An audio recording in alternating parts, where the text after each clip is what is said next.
리플의 현재 반응을 보면 제가 어제 이야기한 대로 상승이 망했다, 이제는 끝났다, 이렇게 말씀을 드렸는데요. 여전히 제 관점은 유효합니다. 남들 다 상승 얘기할 때 저 혼자 몰매를 맞더라도 양심 선언을 하겠습니다. 솔직하게 말씀드려서요, 리플은 하락이 나와야 돼요. 이거 무조건 나옵니다. 제가 여러분들의 수익을 방해하기 위해서 하락을 얘기하는 걸까요? 더 갈 수 있는데 여기서 미리 팔라고? 절대 아니죠. 제 영상 아직 안 지웠습니다. 과거의 영상을 보시게 되면 리플이 이만한 상승을 이어가주기 전에 확대를 더 보여드릴게요. 제가 한 달 내내 같은 자리를 알려드린 게 있거든요. 바로 이때였습니다. 이때. 이 매물대를 뚫어줘야만 리플은 반드시 커다란 폭등이 나올 수 있다. 그래서 여러분들이 매수를 하셔야 될 곳은 이때도 아니고 이때도 아니고 이때도 아니라 반드시 추세 돌파할 때 여기서 적극적으로 매수를 하셔라. 저 이거 한 달 동안 얘기했습니다. 한 달. 이게 또 말로만 하면 못 믿으시는 분들이 계시기 때문에 제가 채널에서 직접 하나 아무거나 랜덤으로 보여드릴게요. 뭐 이걸로 한번 보겠습니다. 자, 보시면 제가 표시해드린 이 매물대 보이시나요? 이거 수렴을 지금 하고 있기 때문에 여기서 추세가 만들어지면 무조건 상승할 수밖에 없다. 지금 이 자리를 지켜주는 게 중요하다. 뭐 이런 얘기를 하고 있거든요. 자, 여기서 상승 얘기하죠. 저는 반대로 리플의 엄청난 상승이 나오기 전에 여러분들 수익을 만들어드리기 위해 최선을 다했던 사람입니다. 그리고 수익 가져갈 만큼 가져갔죠. 400% 넘게 가져가면서 지금은 하락을 이야기하고 있다? 그러면 진짜로 하락이 나오기 때문에 이제는 여러분들 시드를 보호해드리고 싶은 겁니다. 아마도 오늘 내용을 통해서 약 손실 중이신 분들 최대한 피해 없게 약손절로 끝날 수가 있을 거고요. 내가 수익 중이다? 고점에서 팔고 익절로 마무리하는 것이 가능해질 겁니다. 따라서 현재 투자를 하고 계신 분들이라면 정말 중요한 내용이 되겠죠. 그리고 제가 근본적으로 하락을 할 수 있다고 얘기하는 그 이유들과 요인이 무엇인지 정확하게 구분을 해서 말씀드릴 거고요. 제가 누구보다도 확실하게 정확하게 얘기를 해서 여러분들의 소중한 시드를 지켜드릴 수 있도록 최선을 다하겠습니다. 그러니 여러분들도 집중해 주시길 바라겠고요. 부디 욕심보다는 안전을 택하시면서 확실한 수익을 쌓아 나갈 수 있기를 바라겠습니다. 그리고 여기서부터는 잠깐 영상 후반부에 대한 광고 얘기를 할 건데요. 구독자분들께 도움드리고 있는 공지사항이니까 후반부에 구체적인 내용을 안내해드리기 전에 제가 어떤 내용을 준비했는지 간단하게만 먼저 안내를 해드리고 본론을 넘어가도록 하겠습니다. 관심 없으신 분들은 1분 정도 건너뛰시면 되세요. 하지만 제가 어떤 도움을 드릴 수가 있는지 궁금하신 분들은 끝까지 들어주시면 감사하겠습니다. 지금은 전체적으로 조정이 맞지만 그렇다고 해서 불장이 끝난 것은 아닙니다. 말씀드렸듯이 조정 이후에는 항상 상승 파동이란 게 시작되는데 이때 여러분들이 가장 빠르게 수익을 경험하실 수 있도록 이렇게 위에 번호로 문자를 보내주신 분들께는 딱 상승할 수 있는 코인들만 검토해서 구체적으로 매수 타점부터 근거까지 모두 알려드리고 있습니다. 이날에도 보내주신 시간대에 맞춰서 폴리곤 에코시스템 이거 알려드렸고요. 이건 차트에서 1분 단위로 보여드리면서 전부 다 투명하게 공개하고 있습니다. 그리고 시간을 보시면 제가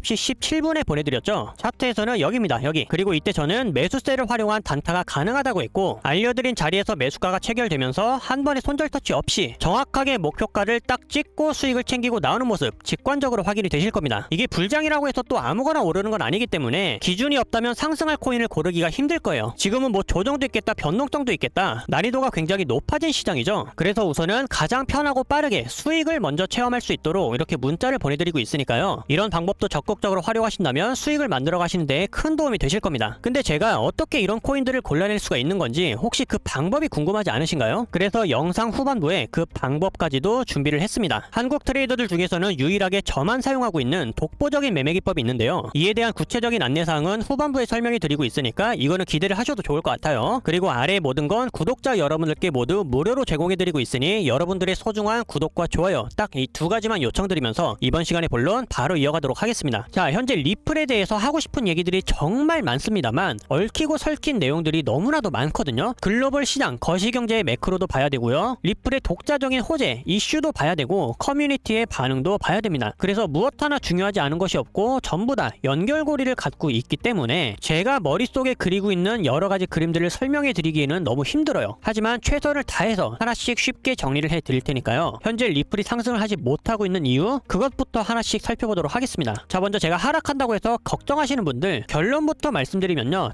단기적으로는 하락이 나오는 게 맞습니다. 하지만 장기적인 상승이 걱정되느냐? 그거는 아니에요. 장기는 무조건적으로 상승을 할 수밖에 없습니다. 리플은 독자적인 호재가 굉장히 많죠. 법정 리스크도 해소가 되면서 SEC 의장과 의원들은 전부 다 친암호화폐 정책으로 바뀌어 나갈 거기 때문에 앞으로 날개를 달고 도약할 수 있는 확률들은 정말 높아졌습니다. 게다가 트럼프의 지원도 있죠. 은행 통합과 나오지 않은 ETF, 거기다 본격화하지 않은 RWA 시장까지 우리가 앞으로 기대할 수 있는 리플의 펀더멘탈 자체는 굉장히 탄탄합니다. 그렇기 때문에 내가 리플의 오랜 장기 홀더다, 가격 등락에 크게 개의치 않을 분들이라면 오늘 내용은 사실상 의미가 없어요. 이런 포지션이라면 걱정하지 마시길 바라겠고, 당장 걱정하셔야 되는 분들, 중간 정도는 3개월, 길면은 6개월 이내에 단기적인 장기적인 어떠한 포지션 정리를 바라시는 분들은, 즉 단타를 하셔야만 하는 분들은 오늘 내용이 무조건 중요해질 수밖에 없습니다. 자, 그러면 제가 리플이 왜 망했다고 하는지, 상승이 왜 끝났다고 하는지 어느 정도 구분이 되시죠? 저는 단기적인 상승이 끝났다라고 얘기를 드리는 겁니다. 그리고 그 끝난 이유가 근본적으로 무엇이냐? 첫 번째, 기술적인 이유. 이거는 제가 어제도 설명해 드렸지만 정말 심플하게 말씀드리면, 가격을 주도하는 것은 결국엔 돈을 갖고 움직이는 고래들, 즉 세력 집단입니다. 기관들이 될 수도 있죠, 정부가 될 수도 있고 개인 고래가 될 수도 있습니다. 하지만 이들이 이윤을 보기 위해서는 리플의 수많은 매집이 필요한데, 리플이 400%가 넘는 폭등을 이루어 오는 동안 단 한 번의 건강한 조정이 발생하지 않았습니다. 이 조정이 없다는 얘기는요, 고래들의 추가적인 매집이 성립되지 않았다라는 것을 의미하거든요. 그럼 이것이 성립되지 않으면 어떤 현상이 발생하냐? 가격이 오르지 않습니다. 이 고래들의 입장을 한번 생각해 보시면 되는데, 과연 여기서 가격을 더 띄워줄 수가 있을까요? 무거워졌고 내가 이거를 올리기 위해서는 그만큼의 많은 매집이 필요한데, 지금 매집할 수 있는 가격 자체가 너무 비싸졌습니다. 한마디로 내 평단가가 높아질 수 있는 불리함에 처해 있는데, 굳이 고래들 입장에서는 비싸게 주고 팔 이유가 없다라는 거죠. 더 쉬운 방법이 뭐가 있겠어요? 작전을 치는 방법. 튼튼한 기업, 유명한 기업, 다국적 기업에서도 작전 치는 경우 정말 많죠. 코인 시장이라고 해서 그런 영화 같은 일들이 벌어지지 않는 게 아닙니다. 반드시 가격을 떨궈내고 다음에 커다란 상승 파동을 준비하기 위한 아래 단계에서의 충분한 축적, 즉 이 에너지가 모이지 않으면 위로 발산할 수 있는 힘 자체가 약해질 수밖에 없다라는 겁니다. 근데 리플 보세요. 건강한 조정 파동이 나왔다라는 흔적이 있습니까? 그거를 정확하게 직관적으로 볼 수 있는 것이 저의 이 기법인데, 지표를 보시게 되면 다른 코인들 건강한 조정을 받을 때 이 당겨지는 범위가 이 하얀색의 중앙선 혹은 세 번째 선, 마지막 지지선까지 조정이 나왔었습니다. 그러다 여기서 횡보하면 크게 가는 경우가 많거든요. 근데 리플 보세요. 첫 번째 하얀색 선을 벗어난 적이 없습니다. 개연빔은 당연히 제외를 하고요. 벗어났다가도 또 들어오고, 이때는 호재발로 오른 겁니다. 스테이블 코인인 RLUSD가 뉴욕 금융서비스국의 승인을 받으면서 원래는 하락했어야 되는 거 그냥 호재로 오른 거예요. 쉽게 말해서 두 번째 지지 구간까지 당겨진 적이 없다라는 겁니다. 한마디로 뭐다? 그동안의 상승세는 리플의 강력한 대호재로만 인해 투기 심리로 가득 쌓여왔었던 불안정한 매수 심리라는 거예요. 근데 이거 설명하는 사람들 아무도 없더라고요. 여기서 무슨 하락이 나오는 게, 어제 보여드린 기사에 의하면 ETF 순서가 밀렸다, 이거 순서가 밀렸다고 해서 여기서 하락이 나오는 게 맞나? 이건 너무 단편적인 분석이라는 거죠. 아무튼 기술적으로 보았을 때 가격이 하락하는 것도 맞지만 정말 커다란 이유가 또 있습니다. 이 내용도 너무나도 중요하니까 잘 들어주세요. 어제 19일날 새벽 4시에는 미국의 FOMC 금리 발표가 나왔었죠. 그리고 이날 오후 12시에는 일본의 금리 발표가 있었습니다. 즉 미국과 일본의 주요 발표들이 전부 다 나온 날인데, 결과적으로는 어떻게 됐냐? 시장의 예측지대로 미국은 금리 인하가 나왔고요, 일본은 동결이 나왔어요. 근데 오히려 이번에 이게 악재가 됐습니다. 왜 그럴까요? 이 원리를 이해를 하셔야만 여러분들이 리플이 안 오르고 있는 이유를 알게 되실 겁니다. 자, 보세요. 미국은 이번 금리를 인하를 하기로 결정을 했는데, 이것은 결과적으로 시장의 예측지와 맞아 떨어졌습니다. 그러면 단기적인 호재거든요. 단기적인 상승이 나와주는 것이 정상적인 흐름이었는데, 이번에 문제가 됐던 건 파월의 발언이 문제였습니다. 굉장히 매파적이고 애매한 발언을 했거든요. 연준은 원래 내년에 총 4회에 걸쳐서 금리를 인하할 거다, 이렇게 발표를 했었는데 요번에 뭐라고 했냐? 이거를 2번으로 줄였어요. 태도가 갑자기 바뀌었죠. 그러니까 시장에서는 금리 인하가 더 많을 것으로 예측을 하고 거기에 맞는 대응을 준비해가고 있었는데, 2번으로 횟수를 줄였다라는 것에는 금리가 앞으로 중립금리에 가까워지고 있다는 점에서 앞으로의 금리 인하가 급격히 진행되기는 어렵다는 신호를 시장에서는 해석을 하게 된 겁니다. 한마디로 돈의 흐름을 제한하겠다는 긴축적인 신호로 받아들였다는 거죠. 그러면서 파월 말에 모순이 있었어요. 사실 미국에서는 경제 지표가 요번에 어떻게 나왔냐, 경제 상황이 좋다고 얘기를 했거든요. 그러면 정상적인 발표로 봤을 때는 이번에 미국은 금리 인하를 하면 안 됐습니다. 왜? 경제가 활성화가 됐고 좋아졌기 때문에 굳이 금리 인하를 할 명분이 없다라는 거예요. 전문가들 다 이렇게 지적하고 있거든요. 아니 금리를 인하할 필요가 없는데 고용지표도 좋게 나왔고 인플레를 잡는다라고 하면서 금리 인하를 왜 했을까? 동결을 때리고 내년에 충분히 4회에 걸쳐서 인하를 하는 게 정상적인 흐름이라고 생각을 하는데, 경제가 좋아졌는데 금리 인하를 했다? 그러니까 이게 지금 시장에서는 4월의 말에 모순이 있다고 받아들여지고 있거든요. 이러니까 어떤 꼴이 났냐? 시장의 불확실성이 가중이 되면서 전체적인 금융시장에 하락이 나왔습니다. 제가 어제도 말씀드렸죠. 차라리 악재는 괜찮아요. 대응을 할 수가 있기 때문에. 하지만 투자자들이 제일 무서워하는 것이 바로 불확실성이거든요. 이거는 내가 앞으로 포지션을 어떻게 정하고 어떻게 매매를 해 나가야 되는지 투자자의 입장을 굉장히 주저하게 만들어요. 그러면 당연히 공격적인 투자도 못하게 되고요. 공통적으로 시장이 불안하게 생각하고 있기 때문에 투자자들끼리는 눈치를 보면서 투자 심리 자체를 위축시키게 만드는 결과를 낳게 됩니다. 그런데 여기서 문제가 또 있어요. 이거 아마 유튜브에서 얘기하는 채널 없다고 생각을 하는데 이거 되게 재밌습니다. 잘 들어보세요. 어제 일본의 금리 발표는 마찬가지로 시장이 예측을 했던 금리 동결로 결과가 나왔습니다. 근데 사실은 일본에서는 금리를 동결하면 안 됐어요. 현재 일본은 굉장히 힘든 상황이거든요. 물가지수가 지금 2% 넘게 올라간 상황이고 이거를 잡기 위해서는 정상적으로 금리를 인상을 시켜서 돈을 회수하는 정책을 사용을 하는 게 정상적인 범위라고 보는 겁니다. 실제로 이렇게 바라보는 전문가들이 많았기 때문에 이번 금리를 굉장히 걱정했던 거예요. 시장에 충격을 주지 않기 위해서는 동결을 하는 게 낫고, 하지만 일본의 경제를 생각했었을 때는 인상을 하는 게 맞는 방향이다. 그래서 의견이 팽팽하게 갈리다가 이번엔 결국엔 동결이 나왔지만 이 동결이 미국의 눈치를 보고서 한 발 물러났다라는 지적이 나오고 있습니다. 이게 무슨 소리예요? 자, 미국이 금리 인하를 하긴 했지만 미국에서는 금리를 낮췄고 일본에서는 자기들을 생각해서 금리를 인상시킨다? 그럼 양국의 금리 차이가 어떻게 되겠어요? 더 좁아지겠죠. 그러면 결국에 많은 사람들이 우려하던 대로 엔캐리 청산이 한꺼번에 몰리면서 이번 시장은 전부 다 개박살이 났을 겁니다. 실제로 지난 8월에 박살이 났었죠. 비트코인 하루에 25% 빠지고 시가총액이 무거운 메이저 알트코인들 30% 이상 빠지고 난리가 났었을 때 불똥이 이미 튀었다라는 걸 알았던 일본의 중앙금리는 시장의 눈치를 봐가면서 결정을 하겠다고 얘기를 했어요. 근데 미국이 결국에는 인하를 때렸죠. 근데 여기다 찬물 더 끼얹었습니다. 우리는 내년에 4번 할 거였는데 2번으로 할 거다. 불확실성까지 키운 마당에 시장은 떨어졌죠. 자, 그런데 여기서 그 다음에 바로 발표를 해야 되는 일본의 입장에서 눈치를 얼마나 보겠습니까? 그래서 결국엔 동결을 때리고야 말았는데 지금 일본은 위험한 상태라고 했죠. 높아지고 있는 소비자 물가 이거 잡아야 됩니다. 인플레를 잡기 위해서는 어떻게 해야 되냐? 내년 1월 달에 불가피하게 금리를 인상할 수밖에 없는 방향성으로 흘러나오고 있다. 결국에 인상하겠다는 건 뭐예요? 엔캐리 청산. 그때 가서 생길 수 있다라는 거죠. 즉 시장에 매도세가 쏟아질 수 있는 이 공포 분위기, 이거는 아직까지 해소가 되지 않았습니다. 이렇게 눈치를 봐가면서 조심히 매수를 해 나가야 되는 상황에 어느 누가 미쳤다고 호재만 믿고 큰 규모의 매수를 하겠습니까? 리플이 아무리 날개를 달아도요 매수세가 붙을 이유가 없어요. 이유가. 근데 이런 것도 모르고 무슨 자꾸 호재만 이야기하고 이슈만 얘기하고 스토리텔링이 어떻고 저쩌고, 이거 다 장기적인 관점이라서 필요가 없어요. 이거 우리가 지금 알아서 뭐합니까? 당장에 내 시드를 지킬 수가 있어야 되고 수익을 만들 수가 있어야 되는데 현실적인 얘기하고는 너무 동떨어진다라는 거예요. 오히려 리플의 독자적인 호재가 글로벌 거시경제의 악재로 인해서 투자자들이 눈치를 보고 있기 때문에, 또한 기술적으로도 무거워져 있기 때문에 리플은 절대적으로 이 상태에서 폭등이 나오기가 어렵습니다. 누가 미쳤다고 이걸 올려줘요? 이런 식으로 전부 다 얽혀있고 시장과의 연관성이 있다 보니까 여기까지 이해를 하신 분들이라면 리플뿐만이 아니라 다른 코인들이, 즉 요즘에 내가 보고 있던 이 시장에서의 흐름들이 왜 이 모양 이 꼴인지 이해가 되실 거라고 생각을 합니다. 매수세가 붙을 이유가 없어요. 지금 시장이 굉장히 냉각되어 있는데 리플은 용케 잘 버티고 있는 겁니다. 왜? 독자적인 호재 자체가 너무 탄탄해서 기대 심리가 붙었다라고 볼 수 있거든요. 그런데 이거 다 거품입니다. 한 번은 제대로 빠져야만 아래서 다시 에너지를 모으고 스프링처럼 튕겨내는 이 힘의 발산이 그 다음에 나와줘야 크게 갈 수가 있어요. 여러분들이 고래라고 한번 생각을 해보세요. 여기서 매집을 하는 게 낫겠습니까? 아니면 내가 돈이 있어, 그럼 뭐 협력을 하든 뭘 하더라도 작전을 쳐서라도 혹은 기다렸다 사더라도 조정이 나오고 나서 가격이 다시 한번 싸졌었을 때 여기서 매집을 하는 게 낫지, 누가 여기서 올라가면서 매집을 하겠어요. 이만 해도 이미 400% 이상이 오른 건데, 그죠? 그래서 여기서 추가 폭등이 강하게 나올 수 있다, 이런 이야기를 하는 건 그냥 한 귀로 듣고 한 귀로 흘리시길 바라겠고요. 진짜로 여러분들께 필요한 현실적인 대응 방법 지금부터 말씀드리겠습니다. 앞서 말씀드렸듯 상승이 나올 수는 있더라도 여러분들이 기대하는 폭발적인 상승은 나오기 힘듭니다. 그러면 현실적으로 어떤 시나리오를 열어놓는 게 좋냐? 당연히 하락 관점이죠. 좀 더 확대해서 보여드리게 되면 첫 번째 지지구간을 이탈했고요, 두 번째 지지구간까지 당겨진다고 봤을 때 8에서 10% 사이, 그리고 이번에는 두 번째까지도 이탈을 할 만큼 강력한 조정 파동이 나온다. 그러면 토탈 20%가 넘습니다. 그러면 상승이 무거워졌고 하락이 가벼워졌기 때문에 이 하락 쪽의 높은 확률을 대비하기 위해서 우리가 어떤 식으로 전략을 취하는 게 가장 좋냐? 자, 현물 거래만 하시는 분들이라면 지금 매수를 할 것이 아니라 무조건적으로 관망을 하셔야 됩니다. 관망밖에는 답이 없어요. 그것이 신규 매수가 됐던 추가 매수가 됐던 손익비 자체가 지금 너무 좋지가 않기 때문에 무조건 관망을 하셔야 되고, 내가 만약에 손실 중이다, 이거는 여러분들이 약손실 중인지 깊은 손실 중인지 아니면 물을 타야만 하는 상황인지 여러분들의 포트폴리오 상황을 모르기 때문에 차라리 이걸 저한테 문자로 알려주시거나 텔레그램에서 질문을 주시면 그때 알려드리기로 하고요. 우선은 커다랗게 이러한 포지션들 기억해 두시길 바라겠고, 내가 만약에 선물 거래도 하는 사람이다, 무조건 하락을 열어놓으시고 숏 포지션으로 하락에 대한 수익률을 극적으로 끌어올리셔야 됩니다. 자, 실제로 저희 선물 방에서도 그리고 요즘에는 선물에 대한 하락 수익을 적극적으로 활용할 수밖에 없는데요. 시장 상황이 이렇게 되면 어쩔 수가 없어요. 자, 지금도 보시면 숏 포지션 70% 가까운 수익으로 마무리를 했고요. 하루에도 40% 수익, 롱으로 매수를 해야 될 때는 단기 수익, 이런 식으로 정말 유리하게 가져가고 있습니다. 자, 자세하게 표를 좀 더 보여드리면 대부분 숏 포지션이 굉장히 많죠. 선물 거래는 지금 필요할 때이고 무조건 해야만 합니다. 하지만 이거 뭐 나쁘다고만 자꾸 편견을 가지시는 분들이 계시는데 업비트 하는 거랑 똑같아요. 그냥 여러분들이 하락에 투자할 수 있는 숏 포지션이라는 옵션이 하나 더 생겼다고 생각하시면 되는 겁니다. 이것도 역시 잘 배우시는 게 굉장히 중요하니까 가이드를 해드릴 거고요. 알려드린 것처럼 현물과 선물의 각각 포지션에 맞도록 현실적인 대응을 하락을 열어놓고 해야 되는 상황이다. 그리고 보셔서 아시겠지만 단기 추세 꺾였습니다. 4시간 봉에서 하락 추세로 전환이 되었고 1시간 봉에서는 이미 주요 지지선, 장기 평선 라인들을 지금 타고 내려가고 있기 때문에 무조건 하락 포지션 열어두셔야 돼요. 여기서 반등 잡겠다, 절대로 못 올라가죠. 이거 확률과 손익비 자체가 좋지 않습니다. 그러니까 혼자서 너무 위험한 모험하지 마시길 바라겠고,